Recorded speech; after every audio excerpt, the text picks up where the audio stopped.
ప్రియ దేవుని బిడ్డలారా, ఇంతవరకు పాటలు పాడి దేవుని నామమును మహిమపరిచి ఉన్నాం.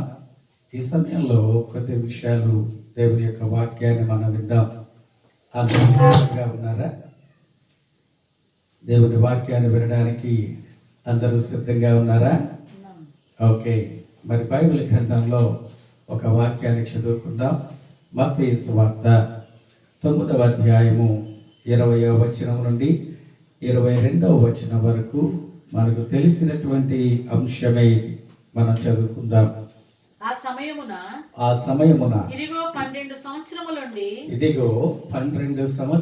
నుండి రక్తస్రావ రోగము గల యొక్క స్త్రీ నేను ఆయన పై వస్త్రము మాత్రము ముట్టితే బాగుపడుదునని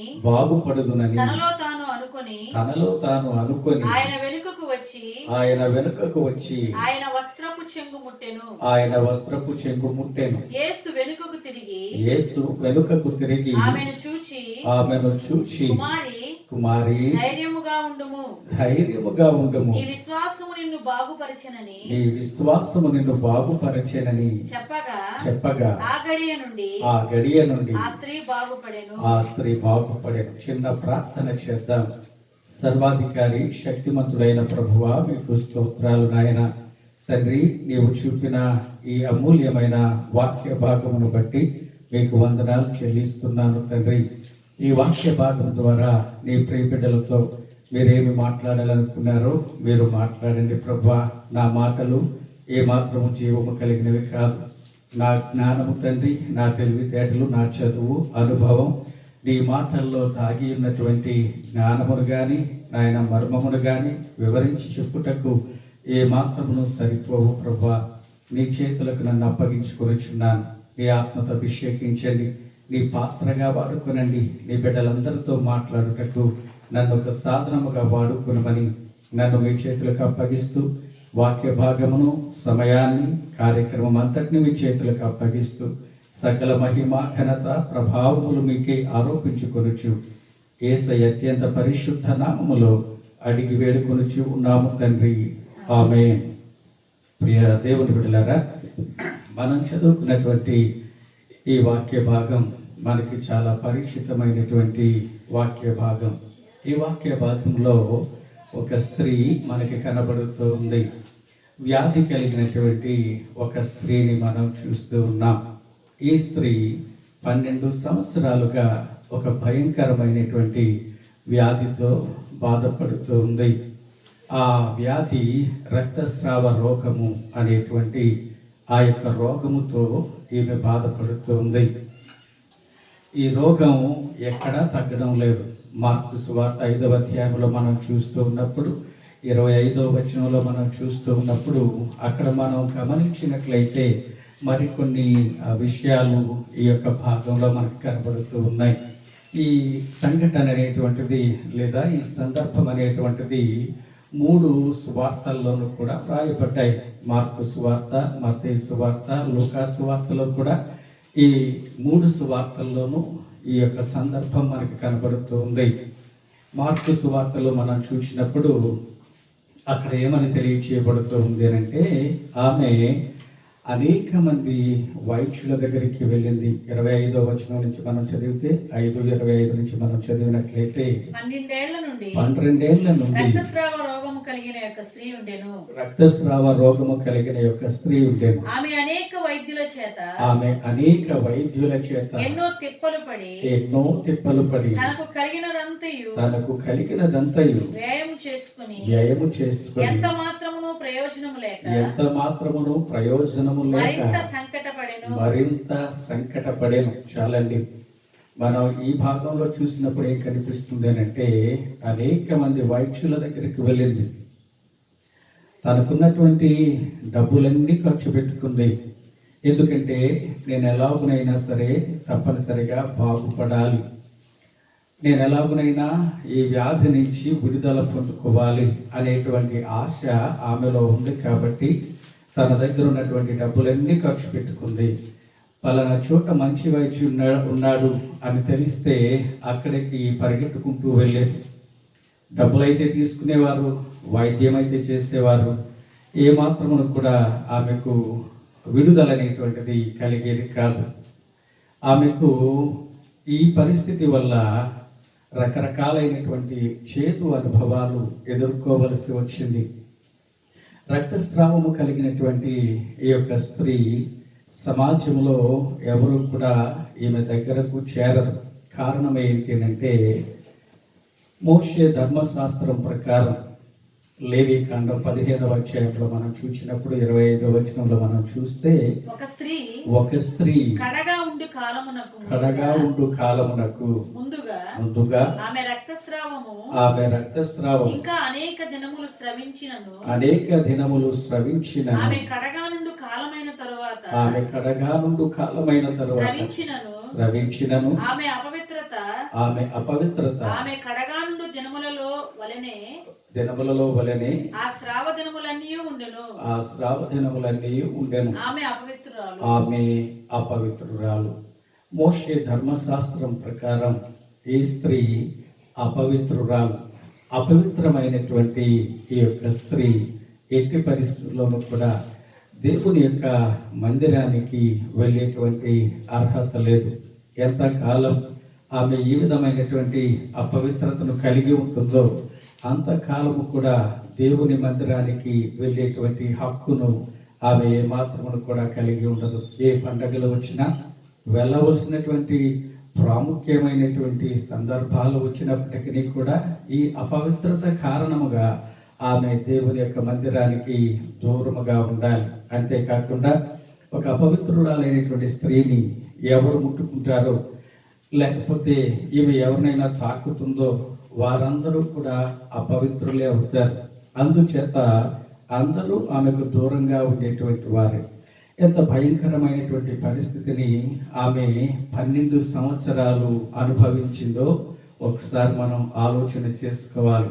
సమాజంలో ఆమెకు ఏమాత్రం కూడా సరైనటువంటి స్థానం లేదు.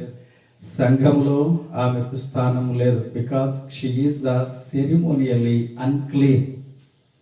ఆమె ధర్మశాస్త్రానుసారంగా అపవిత్రురాలు. ఎలాగన అపవిత్రురాలు అంటే, సంఘ విషయాలలో, మతపరమైనటువంటి సందర్భాలన్నిటిలోనూ కూడా ఆమె అపవిత్రురాలైంది. ఆమెకు దేవుని యొక్క మందిరానికి వెళ్ళాలని ఆశ ఉన్నప్పటికీ కూడా ఆమె ఎట్టి పరిస్థితుల్లోనూ దేవుని మందిరానికి రానివ్వరు. ఈ రోజుల్లో మనం ఆలోచన చేస్తే, కరోనా పేషెంట్లు ఎవరైనా వాళ్ళ బంధువులకి వెళ్ళాలి అని అనుకున్నారనుకోండి, చుట్టూ ఉన్నటువంటి వాళ్ళు రాణిస్తారని అంటే రానివ్వరు. అలాగనే ఈమె అపవిత్రురాలు కాబట్టి ఎట్టి పరిస్థితుల్లోనూ కూడా సమాజంలో ఎవరిళ్ళకి వెళ్ళడానికి వీల్లేదు. తన ఇంటిలో కూడా ప్రతి వస్తువును తాను తాకడానికి వీల్లేదు. ఇలాగున భయంకరమైనటువంటి పరిస్థితిని ఆమె అనుభవిస్తూ ఉంది. అనేక మంది వైద్యుల దగ్గరికి వెళ్ళింది.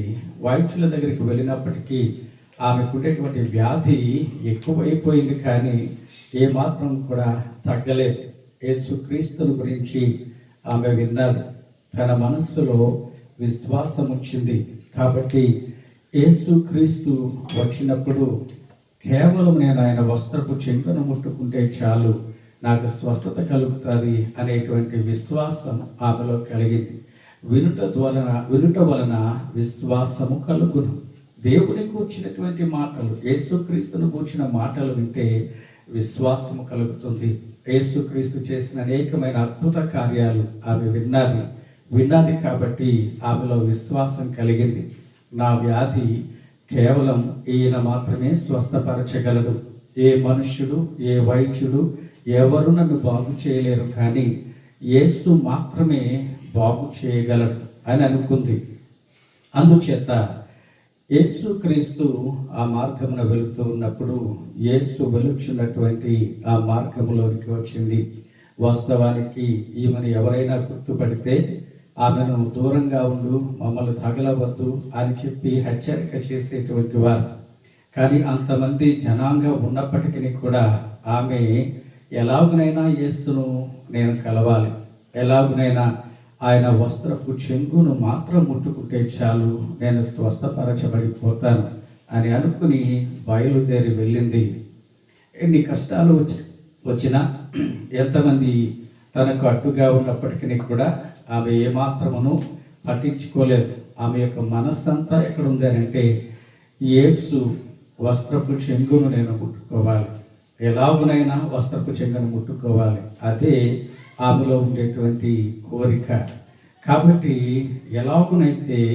ఎలాగో ఆమె యేసు క్రీస్తు యొక్క వస్త్రపు చెంగును ముట్టుకుంది. ఏ క్షణాన వస్త్రపు చెంగును ముట్టుకుందో ఆ క్షణమే ఆమెకుండేటువంటి రక్తస్రావ రోగం తగ్గిపోయింది. దేవునికి స్తోత్రాలు చెల్లించుదాం.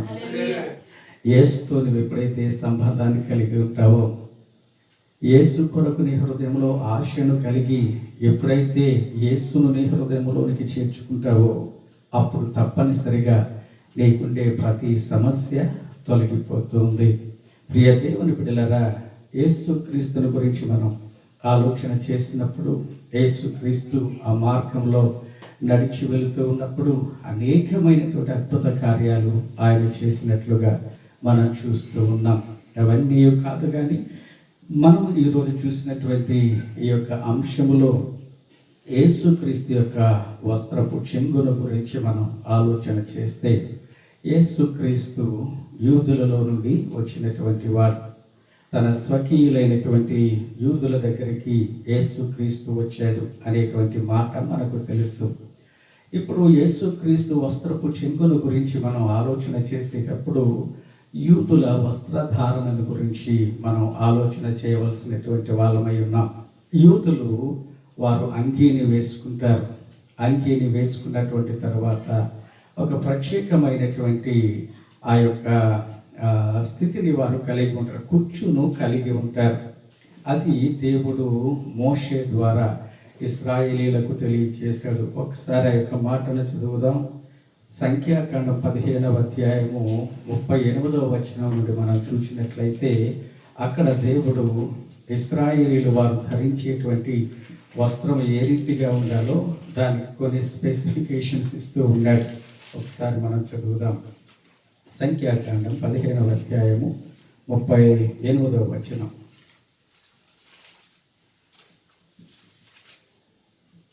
నీవు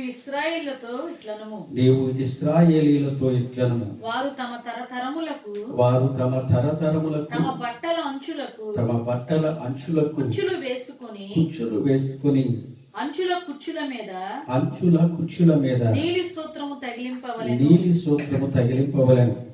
మీరు నా ఆజ్ఞలన్నిటిని జ్ఞాపకము చేసుకొని మీ దేవునికి ప్రతిష్ఠితులై ఉండునట్లు మునుపటి వలె కోరిన వాటిని బట్టి చూచిన వాటిని బట్టి వ్యభిచరింపక దాని చూచి యెహోవా ఆజ్ఞలన్నిటిని జ్ఞాపకము చేసుకొని వాటిని అనుసరించుటకే అది మీకు కుచ్చుగా నుండును. చాలండి. దేవుడు ఇశ్రాయేలీయులు ధరించేటువంటి వస్త్రాలను గురించి ఆయన తెలియచేస్తూ, మీ అంగీలకు ఈ కుచ్చును మీరు తప్పనిసరిగా ధరించాలి, అది నీలి సూత్రమును కలిగి ఉండాలి అని తెలియచేస్తూ ఉన్నాడు. అందుచేత అది ప్రతి యూదుడు కూడా వారి యొక్క అంగీకి చివరన 4 ప్రక్కల 4 కుచ్చులు తప్పనిసరిగా వారు కలిగి ఉంటారు. వాటిలో ఒక నీలి సూత్రాన్ని వారు తప్పనిసరిగా కలిగి ఉంటారు. నీలి సూత్రం అనేటువంటిది పరలోక సంబంధమైనటువంటి స్వస్థతకు గుర్తుగా కనబడుతూ ఉంది. కాబట్టి ప్రతి యూదుడు ఆ నీలి సూత్రాన్ని, ఆ కుచ్చును తమ వస్త్రాలకు తప్పనిసరిగా ధరించాలి. వేరే జాతి వాడు ఎవరైనా అంగీలు ధరించినప్పటికీ యూదునికి వానికి డిఫరెన్స్ తెలియచేసేటువంటిది ఏంటంటే, ఈ నీలి సూత్రము కలిగినటువంటి ఈ యొక్క కుచ్చు. ఇది మోషే కాలం నుంచి తరతరములో కూడా ప్రతి యూదుడైనటువంటి వాడు దానిని ధరించవలసినటువంటి వాడై ఉన్నాడు. ఆ మోషే కాలంలో ఉన్నటువంటి యూదుడు ధరిస్తే అతని కుమారుడు అలాగున యేసు క్రీస్తు వరకు కూడా ఈ అంగీని ఇట్టి రీతిగా కుచ్చును కలిగి ఉన్నటువంటి అంగీని యూదుడు అనేటువంటి వాడు ధరించవలసినటువంటి వాడై ఉన్నాడు. ప్రియ దేవుని బిడ్డలారా, యేసుక్రీస్తు కూడా యూదుడు కాబట్టి యేసుక్రీస్తు ఆ విధమైనటువంటి అంగీని ధరించి ఆయన వెలుచు ఉన్నాడు. ఇప్పుడు ఈ యొక్క స్త్రీ ఏం చేసింది అని అంటే యేసుక్రీస్తు యొక్క వస్త్రపు చెంగును పట్టుకుంది. ఇది ఆ వస్త్రపు చెంగును పట్టుకుంది అనేటువంటి ఆ యొక్క మాటను మనం ఆలోచన చేస్తే ఆమె హృదయంలో ఎంతో ఆశ కలిగి ఉంది. ఈ వస్త్రపు చెంగును నేను ఎలాగునైనా పట్టుకోవాలి, అది పట్టుకుంటే చాలు నాకు స్వస్థత వచ్చేస్తుంది అని తన హృదయంలో ప్రగాఢమైనటువంటి కోరికను కలిగి ఆమె వెళ్ళి ఆ యొక్క వస్త్రపు చెంగును పట్టుకున్నట్లుగా మనం చూస్తూ ఉన్నాం.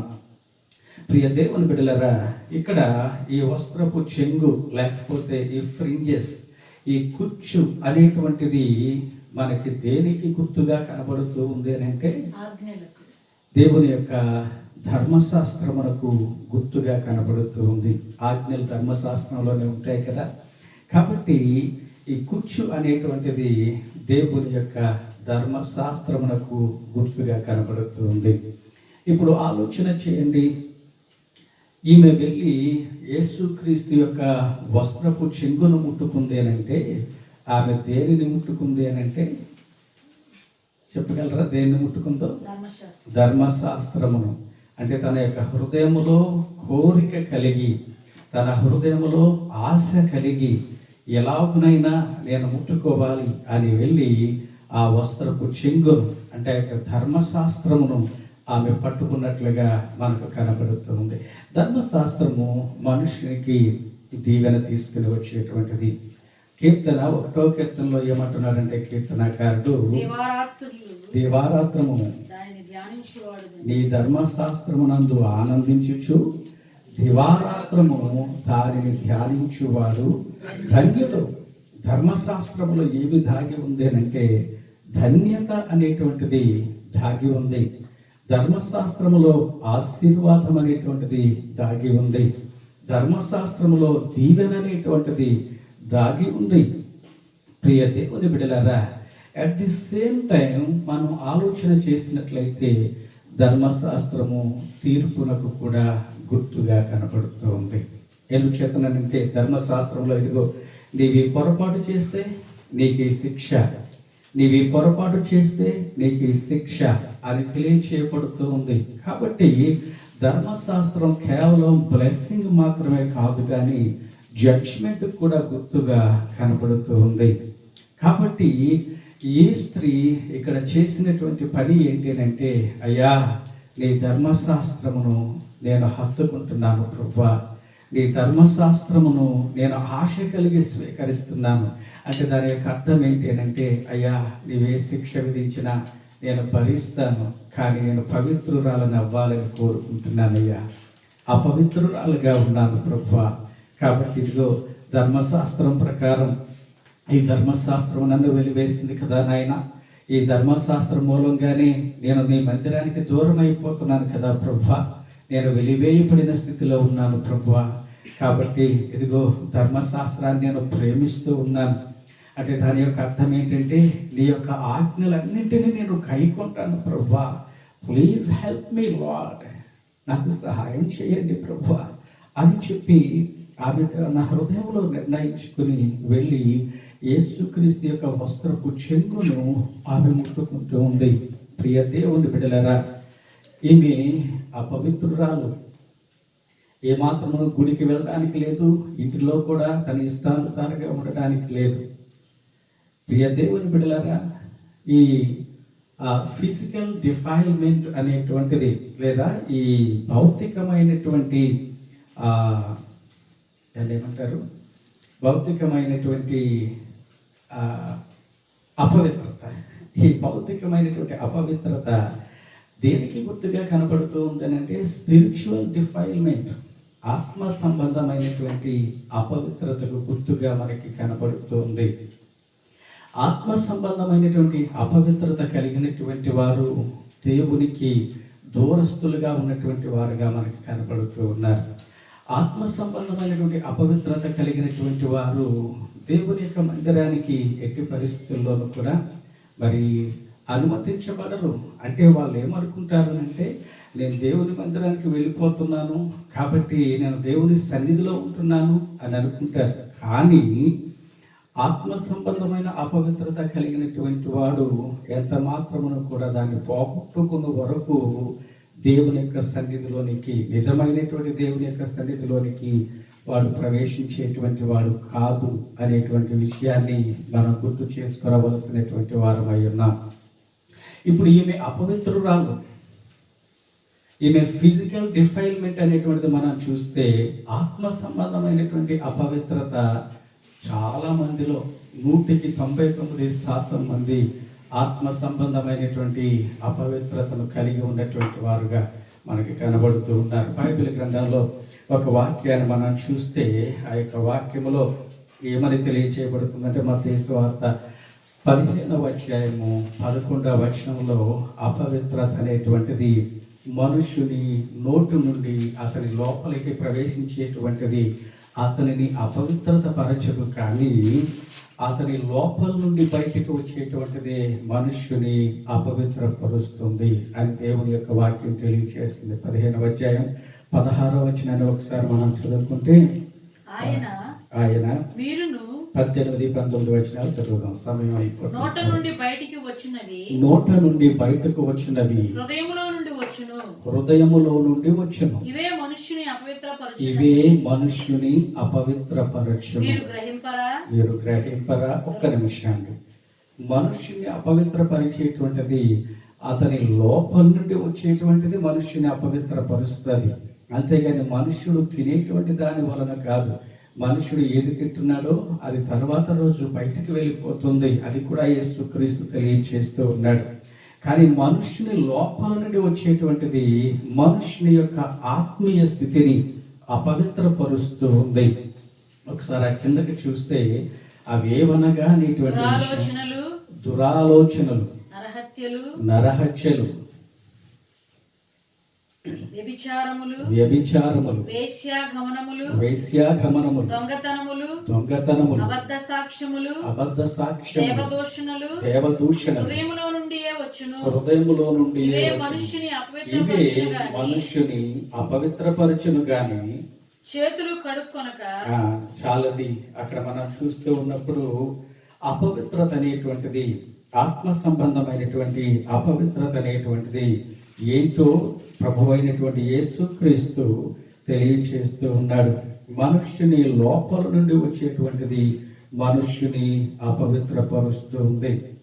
అంతేగాని మనుష్యుని లోపలికి వెళ్ళేటువంటిది ఏమాత్రము అపవిత్రపరచడం లేదు.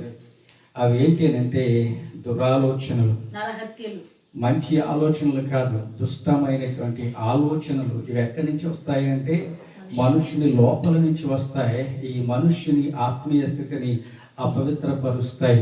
తర్వాత నరహత్యలు అనేటువంటి విషయాన్ని మనం ఆలోచన చేస్తే, నరహత్య ఒక వ్యక్తి చెయ్యాలి అంటే దానికి ప్రారంభం ఏంటి అని అంటే అతని మనస్సులో మొదట కలిగేటువంటి ఆలోచన అటెంప్టివ్ మర్డర్ అని అంటారు. అటెంప్టివ్ మర్డర్ అనేటువంటిది ఒక వ్యక్తి చేయడానికి ఫస్ట్ ఆఫ్ ఆల్ వాడు ఏం చేయాలి అంటే వాడిలో ఆలోచన వస్తుంది. దాని తర్వాత ప్లాన్ చేస్తాడు. ఆ తర్వాత ఎలాగో చేయాలో అదంతా కూడా ప్రిపరేషన్ చేసుకుంటాడు. ఆ తర్వాత ఆ యొక్క కార్యమును కొనసాగిస్తాడు. కాబట్టి ఈ నరహత్య అనేటువంటిది, అటెంప్టివ్ మర్డర్ అనేటువంటిది ఏం చేస్తాడు అంటే మొట్టమొదట వాడి లోపల ఒక భయంకరమైనటువంటి ఆలోచన, వాడి యొక్క ఆత్మీయ స్థితిని పాడు చేసేటువంటి ఆలోచన. ఇంకా మనం చూసినట్లయితే వ్యభిచారములు అనేటువంటి దాని గురించి మనం ఆలోచన చేస్తే యేసుక్రీస్తు ఒక మాట అన్నాడు. మోషే ధర్మశాస్త్రములో వ్యభిచరింపవద్దనేటువంటి మాటను మీరు విన్నారు కదా. కానీ ఒక స్త్రీని మోహపు చూపుతో చూస్తే అప్పుడే in that very moment you have committed sin. ఎప్పుడైతే నీవు చూస్తావో మోహపు చూపుతో, అప్పుడే నీవు పాపము చేసినటువంటి వాడవు అని తెలియజేస్తూ ఉన్నాడు. ఇంకా వేశ్యాగమనములు ఇవన్నీ కూడా మనుషుని అపవిత్రపరిచేటువంటివి. ప్రియ దేవుని బిడ్డలారా, ఈ స్త్రీని గురించి మనం ఆలోచన చేసినట్లయితే ఆమె అపవిత్రురాలు. ఆత్మ సంబంధమైనటువంటి అపవిత్రత మన ప్రభు అయిన యేసుక్రీస్తు తెలియచేసినటువంటి యొక్క విషయాలు అనేకములు మనుషుని యొక్క జీవితాల్లో కనపడుతూ ఉన్నాయి. ఈమె అపవిత్రురాలు. ఈ అపవిత్రురాలైనటువంటి ఆమె అనేక మంది వైద్యుల దగ్గరకు వెళ్ళింది, కానీ ఆమెకున్నటువంటి వ్యాధి ఇంకా ఎక్కువైంది కానీ తగ్గిపోలేదు. దాని గురించి మనం ఆలోచన చేస్తే ఆత్మ సంబంధమైనటువంటి అపవిత్రత ఏంటో ఇక్కడ మనకు తెలియచేయబడుతుంది. ఆత్మ సంబంధమైనటువంటి అపవిత్రతను బాగు చేసేటువంటి వైద్యుడు ఎవరు? ఆ వైద్యుడైన ప్రభు అయిన యేసుక్రీస్తుకు ప్రతినిధులుగా ఉన్నటువంటి వైద్యులు ఎవరు? పాస్టర్ గారు, లేకపోతే సంఘ కాపరులు. ఇక్కడ మనం ఆలోచన చేస్తే ఆమె అనేక మంది వైద్యుల దగ్గరికి వెళ్ళింది. ఒకవేళ శారీరక బలహీనతను బట్టి అనేక మంది వైద్యుల దగ్గరికి వెళ్ళినా దాన్ని ఆత్మ సంబంధమైన స్థితిలో మనం ఆలోచన చేసినప్పుడు ఆత్మ సంబంధమైనటువంటి వ్యాధిని బట్టి అనేక మంది వైద్యులు, ఆత్మ సంబంధమైన వైద్యుల దగ్గరికి మనుష్యులు వెళ్తూ ఉంటారు. ఇక్కడ ఈ స్త్రీ ఇస్తున్నటువంటి స్టేట్మెంట్ ఏంటి అంటే, అనేక మంది వైద్యుల దగ్గరికి వెళ్ళాను, తగ్గడానికి బదులు ఎక్కువైపోయింది అని తెలియజేస్తుంది. నిజమే, ఈ దినాల్లో ఆత్మ సంబంధమైనటువంటి అపవిత్రత కలిగినటువంటి వారు దేవుని యొక్క మందిరాలకు వెళుతూ ఉన్నప్పుడు అక్కడ వైద్యులు అనేటువంటి వారు, ఆత్మ సంబంధమైన వైద్యులు అనేటువంటి కాపర్లు చేయవలసినటువంటి పని ఏంటంటే ఆ యొక్క స్థితి నుంచి విడుదల కలిగించాలి. ఆమె చేస్తున్నటువంటి పాపపు బ్రతుకు నుంచి విడుదల కల్పించాలి. కానీ చాలామంది ఆత్మ సంబంధమైన వైద్యులు ఏం చేస్తూ ఉన్నారు అంటే, ఒక వ్యభిచార స్త్రీ సంఘంలోనికి వెళ్ళిందనుకోండి, ఆవిడ మంచి కానుకిస్తుందనుకోండి, ఏం చేస్తారనంటే ఆవిడ గద్దిస్తారా? గద్దించరు. గద్దిస్తే ఏమవుతుంది? వెళ్ళిపోద్ది. ఏం చెప్తారు? అమ్మా నీవే కాదమ్మా, దినానికి 7 మార్లు ప్రార్థన చేసే దావీదు సహితం పడిపోలేదమ్మా, కాబట్టి ఇది పెద్ద తప్పు కాదని చెప్పేటువంటి అనేక మంది కనపడుతూ ఉన్నారు. ఒక వ్యభిచారం చేసేటువంటి స్త్రీ లేదా పురుషుడు తన సంఘానికి వస్తున్నప్పుడు దాన్ని గుర్తించినటువంటి పాస్టర్ గారు, కాపరి గద్దించాలి, బుద్ధి చెప్పాలి. నీవు తప్పు చేస్తున్నావు, నీవు ఎట్టి పరిస్థితుల్లోనూ దేవుని సన్నిధిలోనికి రాకూడదమ్మా ఈ పొరపాట్లు చేసి. ఎందుకంటే నీవు దేవుని మందిరానికి వెళ్ళినప్పుడు నీ ప్రవర్తనను జాగ్రత్తగా చూసుకొని దేవుని యొక్క వాక్యం చెబుతూ ఉంది. కాబట్టి ఇదిగో నీవు అపవిత్రురాలువు, ఈ అపవిత్రత నుంచి విడుదల పొందుకుంటేనే కానీ దేవుని మందిరానికి నీవు రావద్దు అని చెప్పగలిగినటువంటి వారు ఎవరైనా ఉన్నారనంటే చెప్పట్లేదు.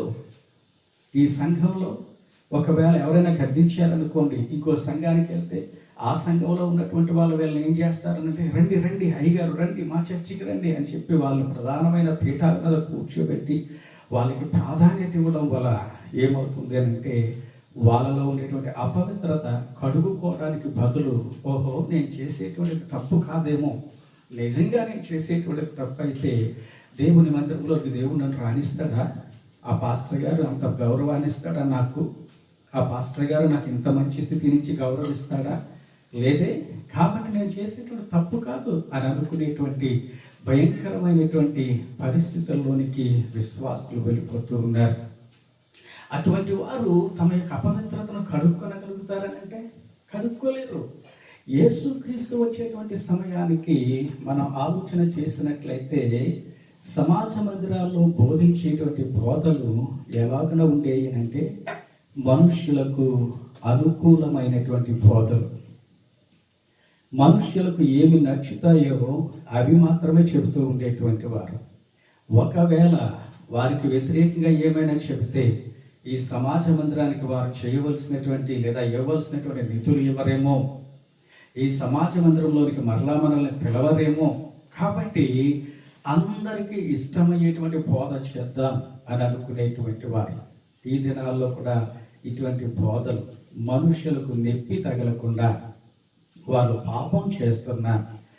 ఇది పొరపాటని తెలిసి కూడా ఒకవేళ సంఘ ఆదాయం ఎక్కడ పోతుందో, లేకపోతే సంఘ స్ట్రెంగ్త్ ఎక్కడ తగ్గిపోతుందో అనేటువంటి ఉద్దేశంతో వాళ్ళ తప్పును తప్పుగా ఖండించకుండా వారిని సంఘంలో కొనసాగిస్తూ ఉండేటువంటి పరిస్థితులు చాలా సంఘాలు వాటిని కంటిన్యూ చేస్తూ ఉన్నాయి.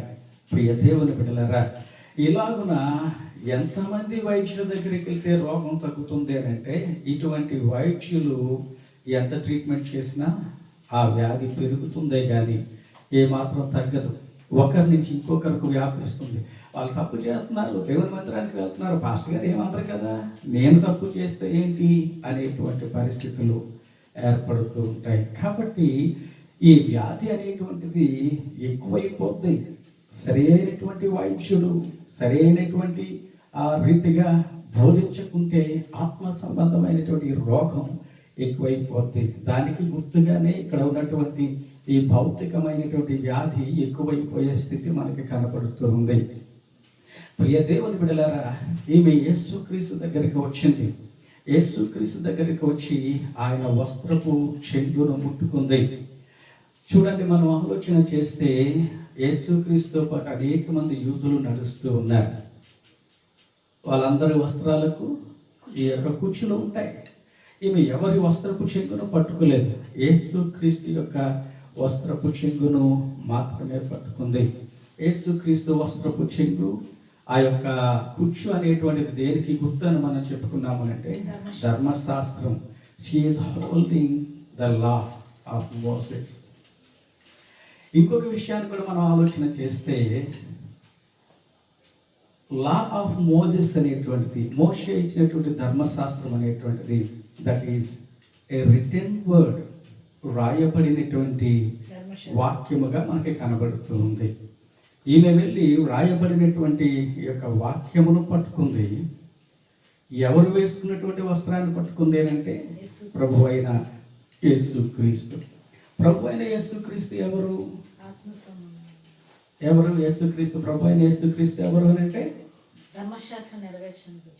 ఈ కుచ్చు లేకపోతే ఈ యొక్క అంచు అనేటువంటిది రిటెన్ వర్డ్ అయితే, రాయబడినటువంటి ధర్మశాస్త్రానికి గుర్తయితే, యేసుక్రీస్తు ఈజ్ ద లివింగ్ వర్డ్, జీవించుచున్నటువంటి వాక్యం. అంటే ఆయన ఇప్పుడు చూడండి, యేసుక్రీస్తు ఎవరు? యోహాను సువార్త 1వ అధ్యాయం 1వ వచనం ప్రకారం ఆదియందు వాక్యము ఉండెను, వాక్యము దేవుని యొద్ద ఉండెను, వాక్యమే దేవుడై ఉండెను, ఆ వాక్యమే శరీరధారి. అది ఇప్పుడు ఏం జరుగుతుంది అని అంటే, that word is with life walking on this road. యేసుక్రీస్తు అనేటువంటి యొక్క వాక్యము అంటే సజీవమైనటువంటి వాక్యము ఆ రోడ్డు మీద నడుస్తూ ఉంది.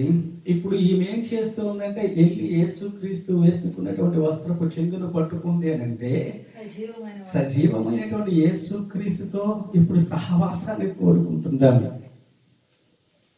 మిగిలినటువంటి అనేక మంది బోధకులు, అనేక మంది వైద్యులు ఆ యొక్క దినాల్లో ఉన్నారు.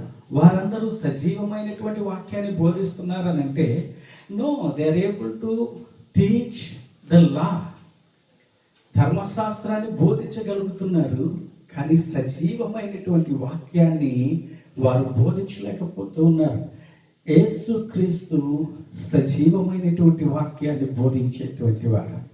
యేసుక్రీస్తు ఎవరి మెప్పు కొరకు బోధ చేసేటువంటి వాడు కాదు. యేసుక్రీస్తు ఒకరిని సంతోషపరచడానికి బోధించేటువంటి వాడు కాదు. యేసుక్రీస్తు బోధించేటువంటి బోధలో గద్దింపు ఉంటుంది, బుద్ధి చెప్పడం ఉంటుంది, జ్ఞానోపదేశం చేస్తూ ఉంటారు. ఈ కార్యములు ఎక్కడ జరుగుతాయో అక్కడ మన ఆత్మీయ స్థితి బాగుపరచబడుతూ ఉంది. ఎక్కడ గద్దింపు ఉండదు, ఎక్కడ బుద్ధి చెప్పరో, ఎక్కడ జ్ఞానాన్ని బోధించరో అక్కడ మన యొక్క ఆత్మీయ స్థితి ఇంకా దుర్భరమైనటువంటి స్థితిలోనికి వెళ్ళిపోతూ ఉంది. ప్రియ దేవుని బిడ్డలారా, యేసుక్రీస్తు బోధించేటప్పుడు అధికారంతో బోధించేటువంటి వాడు. యేసుక్రీస్తు బోధించేటప్పుడు అక్కడ ఉన్నటువంటి పరిసయ్యులు, శాస్త్రులు ఆ దేశంలో ఉన్నతమైన స్థితిలో ఉన్నటువంటి వారు. వారిని మాత్రం పొగిడేటువంటి వాడు కాదు, వారిలో ఉన్న తప్పులను ఎత్తి చూపిస్తూ బోధించేటువంటి వాడు. వాడి స్థాయి ఏంటో ఈయనకు అనవసరం, వాడెంత ధనవంతుడో ఈయనకు అనవసరం, వాడెంత గొప్పవాడో యేసుక్రీస్తుకి అవసరం లేదు, వారి బ్రతుకు మారాలి. అదే యేసుక్రీస్తు యొక్క ప్రాముఖ్యమైనటువంటి ఉద్దేశం. యేసుక్రీస్తు వారి హృదయాలను చూచి బోధించేటువంటి వాడు. సున్నం కొట్టిన సమాధులారా అని పిలిచాడు.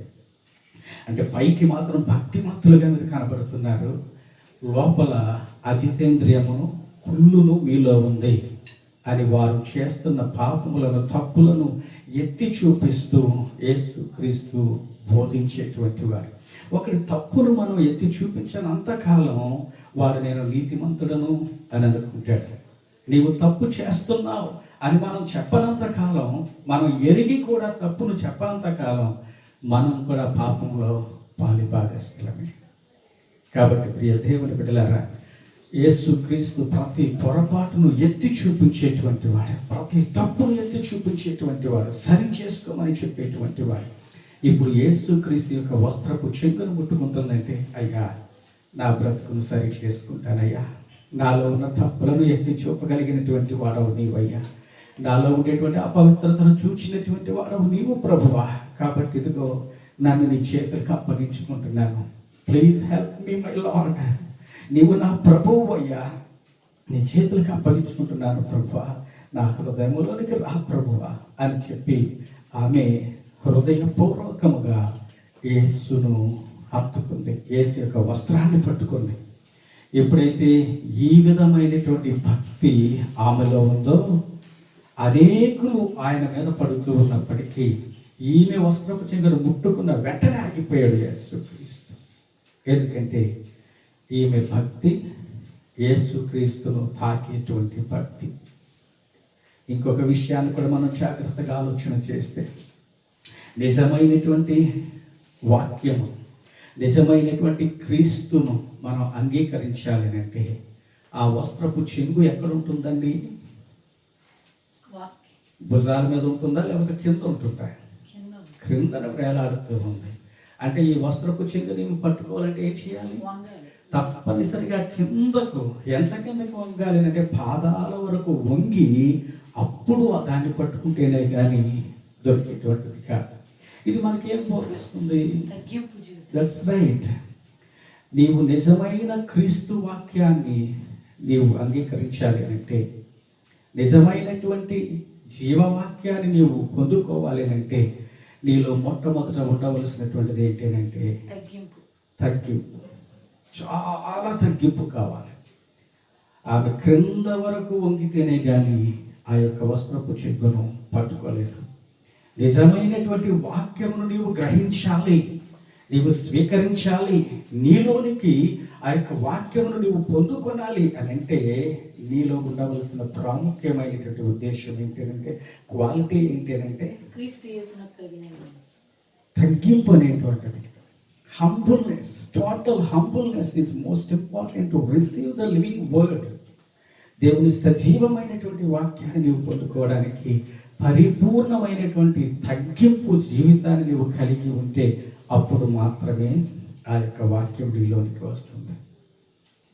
నీ అహంకారం, ఆఫ్ కోర్స్ నీ యొక్క స్టేటస్, నీ లెవెల్, నీ ఎడ్యుకేషన్, నీ వెల్త్, నీ రిచ్నెస్, వీటన్నిటినీ కలిగి దేవుని వాక్యాన్ని నేను గ్రహిస్తాను అంటే అది ఎట్టి పరిస్థితుల్లోనూ కూడా నీలోనికి రాదు. ఈ దినాల్లో మనం ఆలోచన చేస్తే, మనకు బాగా డబ్బులుంటే దేవుని మందిరానికి ఎలా ఎంచుకుంటామో తెలుసా?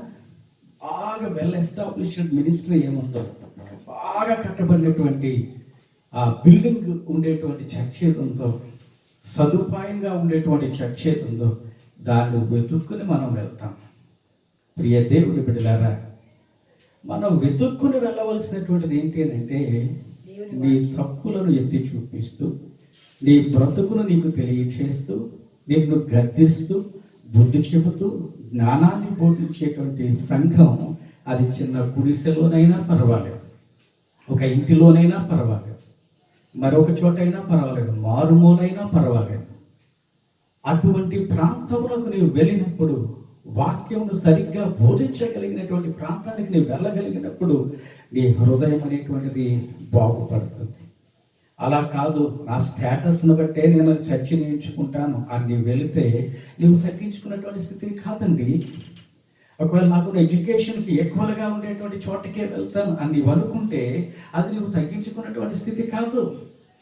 నాకు కంఫర్ట్గా ఉండేటువంటి చర్చికే నేను వెళ్తాను అని అనుకుంటే అది నువ్వు తగ్గించుకున్నటువంటి స్థితి కాదు.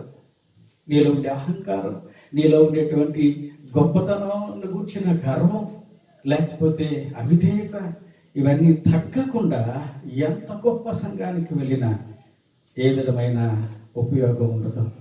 కాబట్టి ప్రియ దేవుని బిడ్డలారా, అనేక మంది వైద్యుల దగ్గరికి వెళ్ళినా ఈమెకు తగ్గలేదు, కానీ ఎక్కువైపోయింది. ప్రియ దేవుని బిడ్డలారా, యేసుక్రీస్తు వాక్యం నిన్ను ఖండిస్తూ ఉన్నప్పుడు దాన్ని నువ్వు పొందుకొనాలి అంటే యేసుక్రీస్తు ఒక మాట చెప్పాడు, చిన్నపిల్లలను చూపించి ఇలాంటి వారిది పరలోక రాజ్యం. మీరు చిన్నపిల్లల వలె మార్పు చెందకపోతే మీరు పరలోక రాజ్యంలోనికి ప్రవేశింపరు. ఒకవేళ చిన్న వయసు కలిగిన పాస్టర్ గారు గద్దిస్తున్నాడు అనుకోండి, నాకంటే చిన్నవాడు వాడు నన్ను గద్దించడం ఏంటి అని నువ్వు అనుకోవచ్చు. నీకంటే చదువు తక్కువ కలిగినటువంటి పాస్టర్ గారు నేను గద్దిస్తున్నాడు అనుకోండి, అదేంటి అతను గద్దిస్తే నేను ఎందుకు వినాలి అని నువ్వు అనుకోవచ్చు. నో, అది ఎట్టి పరిస్థితులు కాదు. ఒక చిన్న పిల్లోడు చెప్పినప్పుడు ఎలాగని వింటాడో, పెద్దవాళ్ళు చెప్పినప్పుడు ఎలా వింటాడో అలాగునని పాస్టర్ గారు నీకు చెబుతూ ఉన్నప్పుడు, దైవ సేవకుడు నిన్ను గద్దిస్తూ ఉన్నప్పుడు, నీకు బుద్ధి చెబుతూ ఉన్నప్పుడు దాన్ని నువ్వు తగ్గింపు కలిగి గ్రహించి, ఈయన ఎందుకు అంటున్నాడు నన్ను, నా బ్రతుకును బాగు చేయటం కొరకు, నా ఆత్మీయ స్థితిని బాగు చేయటం కొరకు ఈయన అంటున్నాడు, నేను తప్పనిసరిగా నా బ్రతుకు మార్చుకోవాలి అనేటువంటి ఆ స్థితిని కలిగి ఎప్పుడైతే దేవుని యొక్క వాక్యాన్ని అంగీకరిస్తావో వెంటనే నీ జీవితంలో ఆత్మీయ స్వస్థత కలుగుతుంది. వెంటనే యేసు ఆగిపోయి నన్నెవరో ముట్టుకున్నారు అని ఆయన ఎదురు చూస్తూ ఉన్నాడు. ఎప్పుడైతే నువ్వు ఈ విధమైనటువంటి స్థితిని కలిగి దేవుని యొక్క వాక్యాన్ని అంగీకరిస్తావో అప్పుడు యేసు దృష్టిలో నీవు గుర్తించబడతావు. సమాజం ఏమని గుర్తించకపోవచ్చు, సంఘం ఏమని గుర్తించకపోవచ్చు, యేసుక్రీస్తు శిష్యులు ఏమని గుర్తించకపోవచ్చు, కుటుంబస్తులు ఏమని గుర్తించకపోవచ్చు, కానీ యేసుక్రీస్తు వెంటనే ఆగిపోయి వెనక్కి తిరిగి నన్నెవరో ముట్టుకున్నారు. అక్కడ ఒక రికగ్నిషన్ ఈమెకు వచ్చేస్తుంది. చూడండి ప్రియ దేవుని బిడ్డలారా, ఆమెలో ఉండేటువంటి హంబుల్నెస్ అనేటువంటిది, తగ్గించుకునేటువంటి స్థితి అనేటువంటిది ఆమెకు అంత గుర్తింపును తీసుకుని వచ్చింది.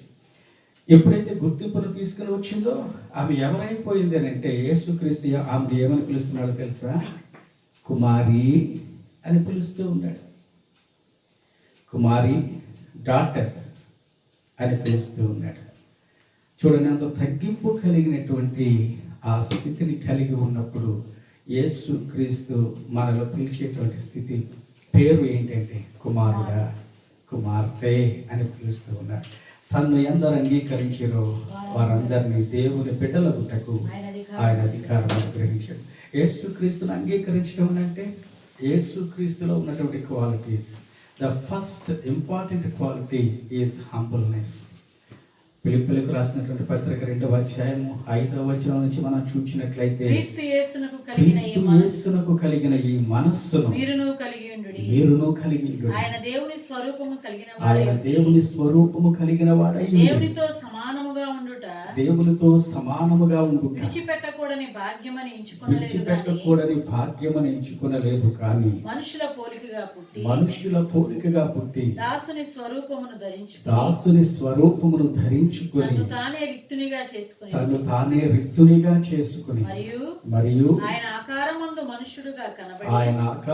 మనుష్యుడిగా కనబడి మరణము పొందునంతగా అనగా శిలువ మరణము పొందునంతగా విధేయత చూపిన వాడే తను తాను తగ్గించుకొని అందుచేతను పరలోకమందున్న వారిలో కానీ భూమి మీద ఉన్న వారిలో కానీ భూమి క్రింద ఉన్న వారిలో ప్రతి వాని మోకాలు యేసు నామమున వంగునట్లు ప్రతి వాని నాలుకయు తండ్రి అయిన దేవుని మహిమార్థమై యేసుక్రీస్తు ప్రభువుని ఒప్పుకొనున్నట్లు దేవుడు ఆయనకు ఆయనను అధికముగా హెచ్చించి ప్రతి నామమునకు పై నామమును ఆయనకు అనుగ్రహించాడు. ప్రియ దేవుని బిడ్డలారా, యేసుక్రీస్తు దేవునితో సమానమైనటువంటి వాడు. నరుడిగా తగ్గించుకున్నాడు, రిక్తుడిగా చేసుకున్నాడు, శిలువ మరణం పొందినంత దీనుడుగా తగ్గించుకున్నాడు. This is the quality of Jesus. ఇటువంటి స్థితిని మనం కలిగి ఉంటే, ఆయన తన హోదాని ఏమాత్రం ఎంచుకోలేదు, ఆయన ఉండేటువంటి స్టేటస్ని ఏమాత్రం ఎంచుకోలేదు, ఆయనకుండే గొప్పతనాన్ని ఏమాత్రం ఎంచుకోలేదు, కానీ పూర్తిగా తగ్గించుకున్నాడు, హెచ్చించబడ్డాడు. అలాగుననే ప్రియ దేవుని బిడ్డలారా, నిజమైన క్రీస్తును నీవు అంగీకరించాలి అంటే, నిజమైనటువంటి దేవుని యొక్క వాక్యంలో నీవు అంగీకరించాలి అంటే అంతగా తగ్గించుకోవాలి. అంతగా తగ్గించుకున్నప్పుడే నీవు ఆశీర్వదించబడతావు, ఆత్మీయ స్థితిలో మార్పు చెందుతావు, ఆత్మీయ స్థితిలో నీవు పవిత్రుడు అవుతావు, అపవిత్రత నుంచి తొలగించుకుంటావు. ఆ స్త్రీ పరిపూర్ణమైన స్వస్థత పొందుకొని ఇంటికి వెళ్ళింది, పూర్తిగా మారిపోయింది. ఆమెలో ఉండే విధేయత, ఆమెలో ఉండే ఆశ, ఆమెలో ఉండేటువంటి తృష్ణ ఏం చేసిందంటే ఆమెను ఈరోజు ఒక స్వస్థత పొందుకున్నటువంటి వ్యక్తిగా మార్చివేసింది. ఈ యొక్క రాత్రికాల సమయంలో, ఈ సాయంత్రకాల సమయంలో నీవు కూడా దేవుని చేత గుర్తించబడాలి అంటే, ఆశీర్వదించబడాలి అంటే, దేవుని బిడ్డగా మార్చబడాలి అంటే, క్రీస్తు రూపంలోనికి మార్చబడు. నీవు కూడా పూర్తిగా తగ్గించుకో.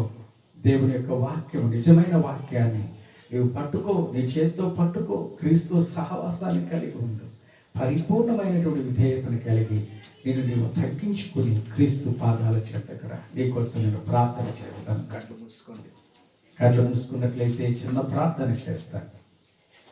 సర్వాధికారి శక్తిమంతుడైన ప్రభువా, నాయన, రక్తస్రావము కలిగిన స్త్రీ తన హృదయంలో ఆశను కలిగి ఉంది, నీ దగ్గరకు వచ్చింది, తను తాను పరిపూర్ణంగా తగ్గించుకుంది, నిజమైన వాక్యాన్ని నాయన తన చేత పట్టుకుంది. ప్రభువా, ఎప్పుడైతే నిజమైన వాక్యాన్ని తన చేత పట్టుకుందో తాను స్వస్థత పొందుకుని తిరిగి వెళ్ళేది. ప్రభువా, ఈ వాక్యాన్ని వింటున్నటువంటి బిడ్డలు నిజమైన వాక్యానికి లోబడినట్లు, వాక్యానుసారమైన గద్దింపునకు, జ్ఞానోపదేశమునకు బుద్ధి చెప్పుతున్నప్పుడు తండ్రి దాన్ని గ్రహించి ప్రభువా తమ తాము తగ్గించుకొని నాయన విధేయత కలిగి నీ యొక్క వాక్యమును అంగీకరించి తమ బ్రతుకులు మార్చుకొని ప్రభువా ఆత్మ సంబంధమైన స్థితిలో పరిపూర్ణమైనటువంటి విడుదలను పొందుకుని నీ బిడ్డలుగా మార్పు చెంది ప్రభువా ఆత్మీయ స్వస్థతను కలిగి పరలోక రాజ్య వారసులగినట్లు నీ కృపను బిడ్డల పైన ఉంచుమని యేసు నామములో అడిగి వేడుకొని ఉన్నాము తండ్రి,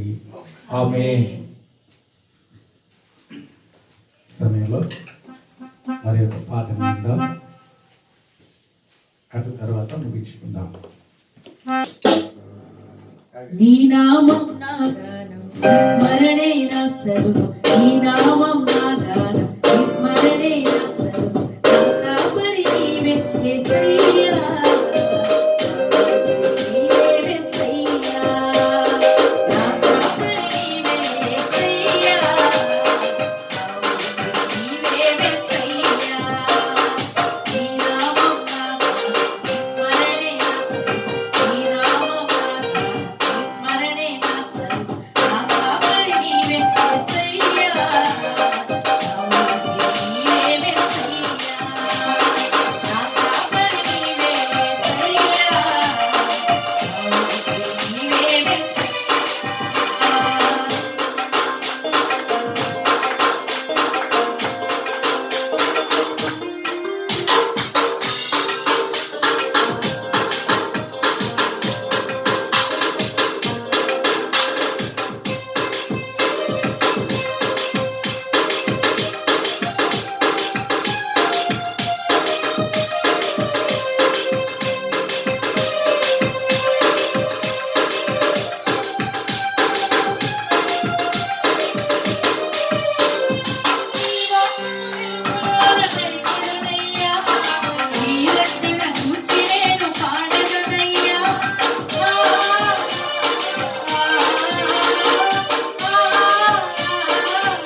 గాక. ఆమేన్. ఆమేన్.